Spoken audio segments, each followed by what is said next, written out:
Welcome to Be the Boss, where we empower you to put on your big girl panties, tap into your inner goddess, and regain your power. Join me as I dive deep into mindset training, expansion, and business topics as I deliver them to you in bite-sized, fluff-free episodes every week. Welcome to Be the Boss. I am Tasha Cavaco, and this is episode 3. Today we are talking about regaining your power. So, how do we do that? How do we regain our power? Well, first, we have to take a look at where we don't have the power in our life. You know, where we've given that over, willingly, unwillingly. Make a list. I started to make a list and just think about what areas did I release all control over? Was it a relationship? What areas do I put all control in my emotions? You know, whether I put myself in a particular situation or in a certain relationship, in certain conversations. What controls your daily happiness? To some extent, you'd say, you know, people or situations control what you can or cannot say or do. I get that's extreme, but there are a lot of people out there, I was one of them, who did used to give this control over. I gave control over to be afraid to say things. I couldn't speak up. I couldn't do certain things. Is it a job for some of you? Do you feel completely stuck? Like you're going nowhere. There's no other options. There's no way out. Or you get in the loop, the thought loop of where else or what else am I supposed to do? These are controlling factors. Thought loops that just repeat over and over in your head, where we're looking at things through constant judgments and what ifs instead of coming out and looking at it as an observer. What areas of your life did you give control over?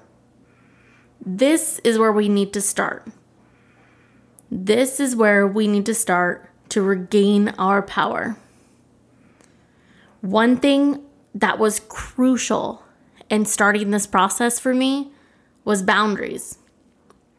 Boundaries are a great place to start in relationships, your energy, your time, and even in areas or spaces that just plain drain you. Anytime you feel drained, depleted, low vibrationally, we need to realize this is happening and to set a boundary. This can include social media, engaging in posts you know that are going to take control of your emotions and you're going to spiral. Family gatherings. If this is a place where you feel like you can't control yourself, that the situation might be out of your hands or your emotions would get a hold of you and lose control, then set some boundaries in family gatherings. Maybe even down to who you see, you don't see. Friends. Who you spend your time with and who you don't. One place that I really found boundaries were crucial for my life was co-parenting. Yes, they're crucial in co-parenting. It's not only did I have to look at respecting myself during that process to set the boundaries, but I also had to respect somebody else in the situation. Your significant other, if you do have a new one, that you have to respect their space as well. And not just set your boundaries and your expectations and your standards that much higher. Work schedules. Sometimes we overcommit. We take on too much. We feel obligated. Set some boundaries there.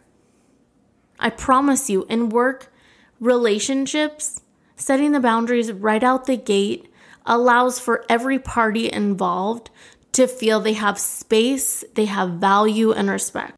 Another area, parenting, or should I say, life outside of parenting, being adults, being partners, significant others, setting time aside from the children to just enjoy each other's company.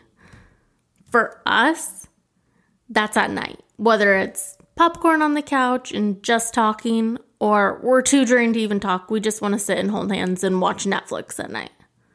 Whatever that is, setting that boundary can also give you some power back in yourself to feel empowered as a parent, to feel like an adult, to feel like an individual before mom, dad, that role took over. Boundaries have been crucial. I would say even boundaries are necessary to regain your power. The continual power shift in your life should be for yourself and your own sovereignty. If there's any shifting of power from this moment on, it should be in your favor. It should be regaining that. This can include working on your own time and schedule. If that's something that your job doesn't, provide for you right now, maybe looking at options that can and trusting that if you feel this push in your life to go that direction, to have the power to create your own schedule on your own time whenever you want, maybe this is the direction that you are being pulled to. Maybe the universe is saying, this is your time to do this. The truth is, we have been conditioned to give little pieces of our power away our whole lives. It's time to sit and break it all down. Sit with your list and think, where are the areas today I can start taking back my power? Next, create an action plan for the list that is not a today, but it's a someday. Create those action steps on how you're going to implement those boundaries and what steps you need to take every single day to get little pieces closer to that goal and closer to self-sovereignty. It's something we all want. It's something we all deserve. And it's something that is possible when you just take the time to look in deep, believe, trust the process, and trust the universe. If you feel a pull, it's for a reason. Take it. We need to start realizing we are divine beings. Our connections to God, Source, the universe is incredible. We need to stop giving power over to people, places, things, ideas that don't serve us. We need to trust the universe, take our power, our self-sovereignty, hold it tight, and know that we need to trust our inner goddess to lead us there. Thank you for listening to Be the Boss. Don't forget to subscribe. I wouldn't be in this place in life if I didn't take the leap and start my business with the magic.